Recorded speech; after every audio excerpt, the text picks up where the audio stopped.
किसान भाइयों नमस्कार।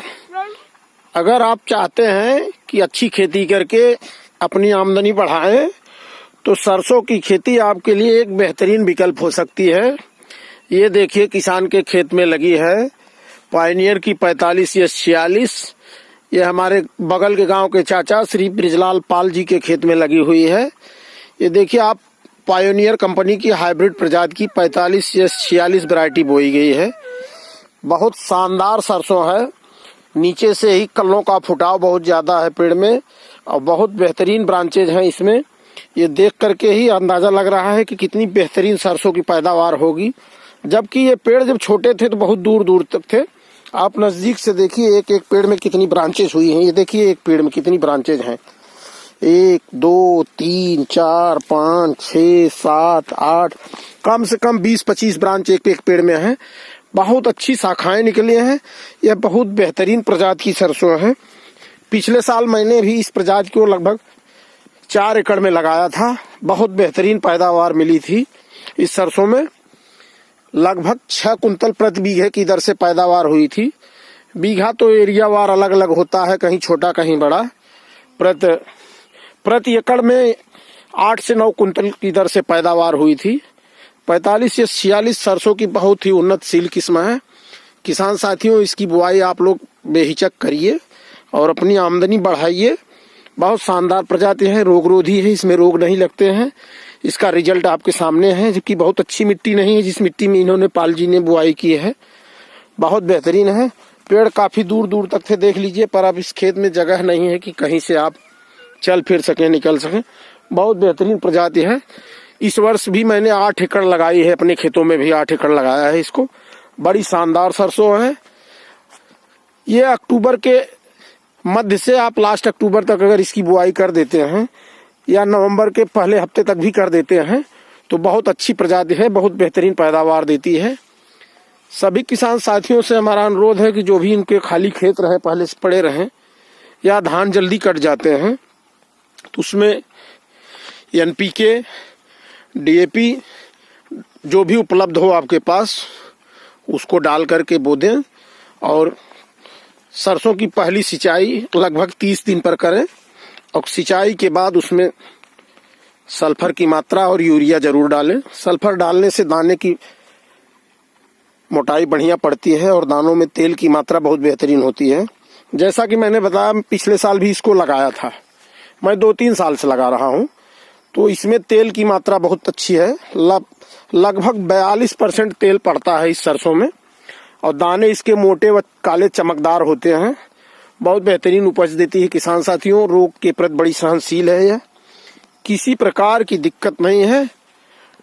न ही जंगली पशु भी इसे नहीं खाते हैं। थोड़ा बहुत तोड़ते हैं इसमें आने जाने पर, उतना क्या करेंगे, कृषि है, सब कुछ प्रकृति पर निर्भर करती है।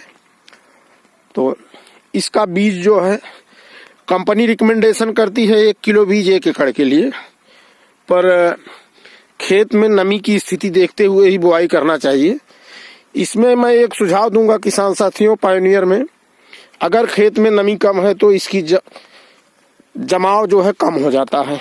इसलिए इसको जब भी बोएं आप भरपूर नमी में बोएं। और अंतिम जुताई जब करें सरसों का बीज खेत में छिड़कने के बाद तो ज्यादा गहरी जुताई न करें। ज्यादा से ज्यादा 1 से 1.5 इंच गहरी जुताई हो और ज्यादा बेटर तो यह है 1 ही इंच हो अंतिम जुताई बीज छिड़कने के बाद, ताकि बीज बहुत नीचे न जाए। जब बीज जमीन बहुत नीचे चले जाते हैं तो जम नहीं पाते हैं या आंशिक रूप से जम करके नष्ट हो जाते हैं तो आपका नुकसान होता है। तो आप जो है उतना ही गहरी जुताई करें ताकि पौधे आसानी से उग जाएं। अगर बहुत मजबूरी है, आपके खेत में नमी की मात्रा कुछ 10-20% कम लग रही है तो जुते हुए खेत में आप शाम को ही बीज छिड़क दीजिए। रात भर वायुमंडल की नमी से बीज फूल जाएगा, बीज में नमी आ जाएगी और सुबह धूप लगने से पहले ही उसकी जुताई कर दें तो निश्चित रूप से जमावर बढ़िया होगी। बुआई के समय आप लगभग 30 किलो से लेकर के 45 किलो प्रति एकड़ NPK या DAP डाल करके बुआई करें और 3 से 4 किलोग्राम सल्फर की मात्रा पहली यूरिया के साथ प्रति एकड़ की दर से डालिए, बहुत बेहतरीन पैदावार होगी। जब फूल इसके 75% हो, अगर उस समय ज़्यादा कोहरा पड़ने लगे तो फंगस की बीमारियां लगने की डर रहती है, जिसे माहू कहते हैं। तो उस समय अगर ऐसा हो तो आप अपने किसी भी नज़दीकी बीज भंडार पर जाएं जहां कीटनाशक रसायन मिलते हैं, उनसे सलाह लेकर के किसी ब्रांडेड कंपनी का एंटी फंगल कोई दवा लेकर के उसका छिड़काव कर दें, ताकि माहू से बच जाए।